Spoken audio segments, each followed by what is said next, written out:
আসসালামু আলাইকুম, কেমন আছেন সবাই? আশা করি ভালো আছেন। আমিও আল্লাহর রহমতে আপনাদের দোয়ায় ভালো আছি। তো আমি আজকে আপনাদেরকে দেখাবো পাওয়ার ফ্যাক্টর কিভাবে কালেকশন করতে হয়।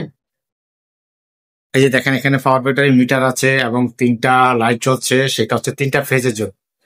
এই যে দেখেন, পাওয়ার ফ্যাক্টরের জন্য প্রত্যেকটা জন্য একটা করে সুইচ, দুইটা করে সুইচ, একটা করে ইন্ডিকেটর লাগানো আছে। এগুলো হচ্ছে অটো। আপনার যখনই ভোল্টেজে কোনো সমস্যা করবে, লোড বেশি হবে, তখন আপনার বাতিগুলো জ্বলবে। এই যে দেখেন, একটা বাতি জ্বলতেছে, এখানে হয়তো একটু লোড ওভার আছে এই জন্য।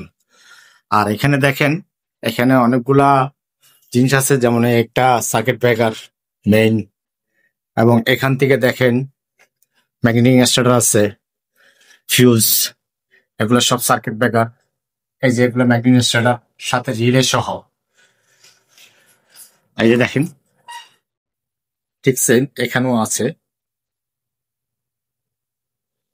এবং এগুলার জন্য এগুলা কানেকশন আসছে। এখানে আসার উদ্দেশ্য হলো, এগুলাতে ক্যাপাসিটার আছে, ক্যাপাসিটারটা ব্যাকপ্যাডে লাগানো, আপনারা হয়তো দেখতে পারবেন না, আমি আপনাদেরকে দেখাবো।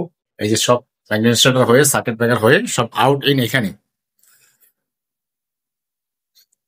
এই যে দেখেন কত বড় একটা পাওয়ার ফ্যাক্টর। আসেন আমরা এখন এখানে আসি। এই যে এগুলো হচ্ছে ক্যাপাসিটার। এই দেখছেন, এখান থেকে ক্যাপাসিটার গুলো থেকে বের হয়ে কি সার্কিট ব্রেকারে গেছে। সার্কিট ব্রেকার থেকে এই যে দেখছেন, এইটা হচ্ছে মেইন।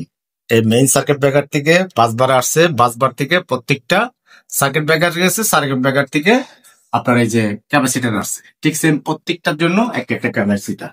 যতটা সার্কিট ব্রেকার দেখেছেন, প্রত্যেকটার জন্য একটা একটা করে ক্যাপাসিটার। এই যে দেখছেন মেইন বাসবার। এই যে দেখেন, প্রত্যেকটার জন্য একটা একটা করে ক্যাপাসিটার আছে। ক্যাপাসিটার না থাকলে আপনার পাওয়ার ফ্যাক্টর তৈরি করতে পারবেন না। এই যে দেখেন, আপনার ক্যাপাসিটারের মাধ্যমে ভোল্টেজটাকে ক্যাপাসিটি করা হয়। এই যে দেখেন, এখানে যে বাসবার গুলা দেখেন, তিনটা ফেজের জন্য তিনটা করে বাসবার, একটা করে বাসবার, তিনটা দেওয়া আছে। আর এটা অনেক বড় পাওয়ার ফ্যাক্টর, সেই জন্য অনেক বড় দেখা যাচ্ছে। এই যে দেখেন, এটা একটা পাওয়ার ফ্যাক্টর। অনেকে দেখলে মনে করবে যে মনে হয় বাসা বাড়ির আলমারি। এটা পুরোটা একটা এলটি রুম। এই দেখেন, এখানে সবগুলাই কারেন্টের খেলা, কারেন্ট ছাড়া কিছু নেই।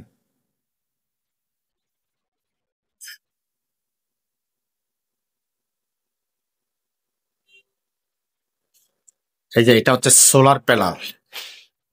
আপনি যদি সোলার কোথাও লোড দিয়ে চালাইতে চান পিডিবি হিসাবে, তাহলে আপনার এই প্ল্যানটা লাগবে, এটা মাস্ট।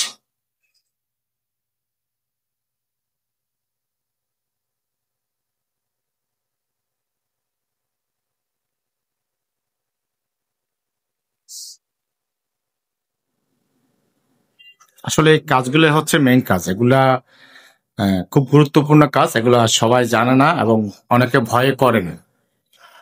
একটা জিনিস আপনাদেরকে না দেখালে নয়। এই যে দেখেন, এখানে মেইন এমসিসিবির কালেকশন গুলা খুবই রিস্ক, খুবই ডেঞ্জারাস। এই দেখেন, এখানে চারটা বাসবার, এগুলো সবগুলা মেইন কানেকশন, মেইন বাসবার। ইয়া বিশাল লম্বা, দেখতে পারেন, অনেক বড়। এটা কিন্তু অনেক বড় একটা প্যানেল। এখানে হচ্ছে আপনার 1200 কেভিএ ট্রান্সফরমার লাইন। এই জন্য এখানে অনেক লোড নিচ্ছে। এটা সত্যি অনেক বড়। এই যে দেখেন, তিনটা ফেজ। এই যে এখানে দেখেন, এটা নিউট্রাল, বাকি তিনটা ফেজ। এই যে এখানে নিউট্রালের বদল আর্থিং আছে পাশাপাশি। আর্থিং ছাড়া আপনার এটি চালাবেন না, তাইলে আপনার জন্য খুবই রিস্ক হবে। এই যে দেখেন, এটাই হলো মেন এমসিসি। এই দেখেন এখানে কত, দেখছেন?